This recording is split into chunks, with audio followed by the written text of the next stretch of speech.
faithfully delivering value and interpreting great books worldwide. Hello, this is Sally's Book Talk. Hello, I'm Li Shuiqing from Sally's Book Talk. On this wonderful weekend, I want to dive deep into luxury goods with you. Recently, I read some news that LVMH, the world's top luxury group, hit a record high in stock price. The LVMH group includes over 50 international brands like Louis Vuitton, Givenchy, Guerlain, and Bulgari. Its owner, Frenchman Bernard Arnault, saw his net worth increase to $107.6 billion. This surpassed Bill Gates on the Bloomberg Billionaires Index, making him the world's second richest person, just behind Amazon founder Jeff Bezos. This is the first time in nearly 7 years that Bill Gates has fallen out of the top two spots on this list. For luxury tycoon Arnault, 2019 was a banner year. Since the start of this year, his wealth has grown by $39 billion, the biggest increase among the Bloomberg Billionaires 500. Under this news, many netizens commented on how much they've contributed to the world's second richest person. But did you know, 200 or 300 years ago, only royalty and nobility could afford luxury goods? Marie Antoinette, wife of French King Louis XVI, spent over $3.6 million annually on gowns. Napoleon's wife Josephine sold French Louisiana to the Americans, earning $15 million and spent half of it on clothes within 10 years. Louis Vuitton, founder of the Louis Vuitton brand, was the personal trunk maker for Empress Eugenie, wife of Napoleon III. Even in modern times, luxury remains a privilege for the wealthy elite. Ordinary folks wouldn't dream of indulging. That's not my line. It's from a book called Deluxe, launching next Saturday. Its author, Dana Thomas, is a highly experienced cultural and fashion writer.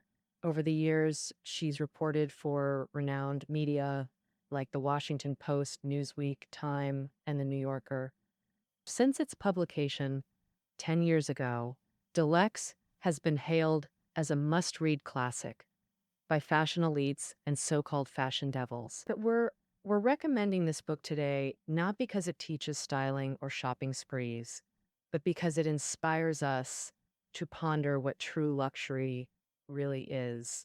In the book, the author digs deep into the history, current state, and dark secrets of luxury goods, explaining how they went from being exclusive to royalty and nobility to becoming impulse buys for ordinary people. The tycoons of luxury companies call this process the democratization of luxury goods.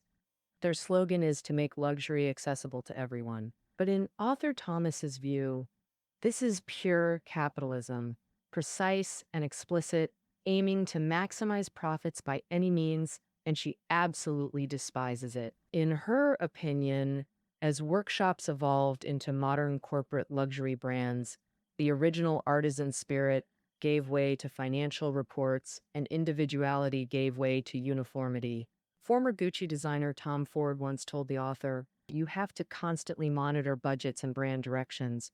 You have to make short-term decisions because that's what shareholders want." Take perfume as an example. In the mid-19th century, French perfume makers like Guerlain and Houbigant began creating perfumes for hereditary nobles and industrial magnates. Perfume in the modern sense, thus the earliest perfumes were very rich, filled with scents of spices and flowers, known in the industry as extras.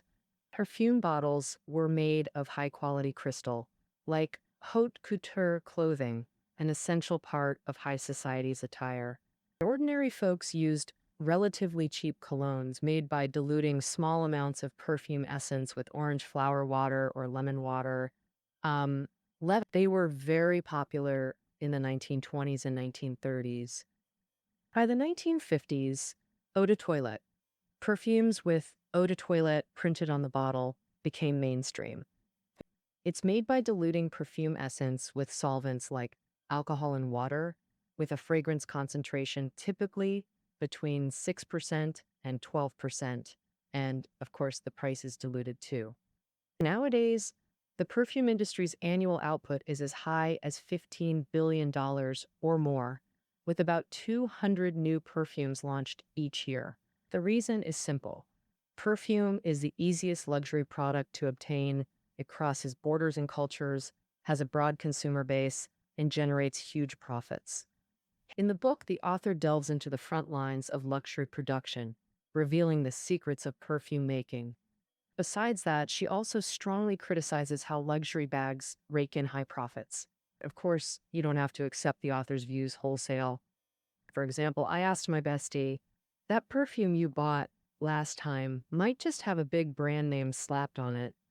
From design to production, it was all handled by some daily chemical company. And will you still buy it in the future? She said, yes, because I think that chemical company makes good stuff. So actually, the democratization of luxury relies on reduced class disparities, increased disposable income, and other social progress factors. Moreover, across different eras, people's standards for what's beautiful or good keep changing. And recently saw another news piece. As marriage views evolve, jewelers are changing branding strategies. For instance, diamonds now represent not just marriage and love, but also love for family, friends, and self. But for us, what matters more is what we see in this. There's a passage in Deluxe I love and want to share. Fashion designer Marc Jacobs told the author, my measure of luxury isn't fabric, texture, or gold adornments. That's all outdated. To me, luxury is about pleasing yourself, not dressing for others.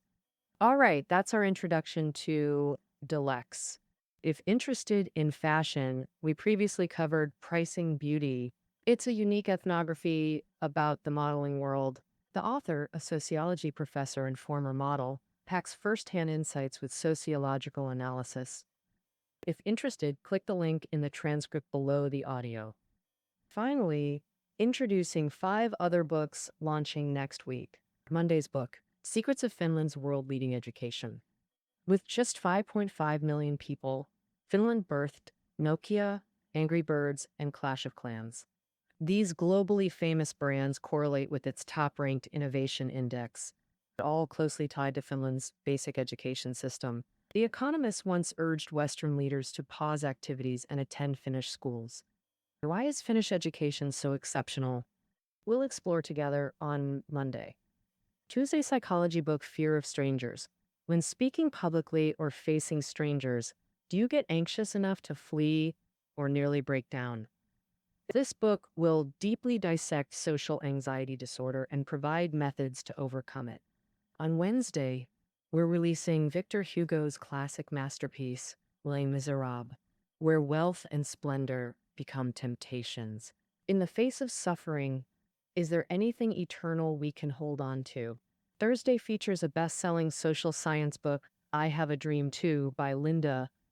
It discusses the origins and solutions to racial issues in America, focusing not on the Civil War, but on solving problems within the legal framework.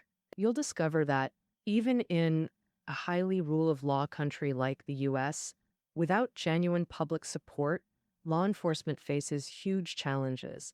Yet court cases and rulings drive ongoing reflection until racial equality becomes societal consensus. Finally, as business is a battlefield, Friday brings you Xiaomi's ecosystem chain battlefield notes. All right, that wraps up this episode. See you next time.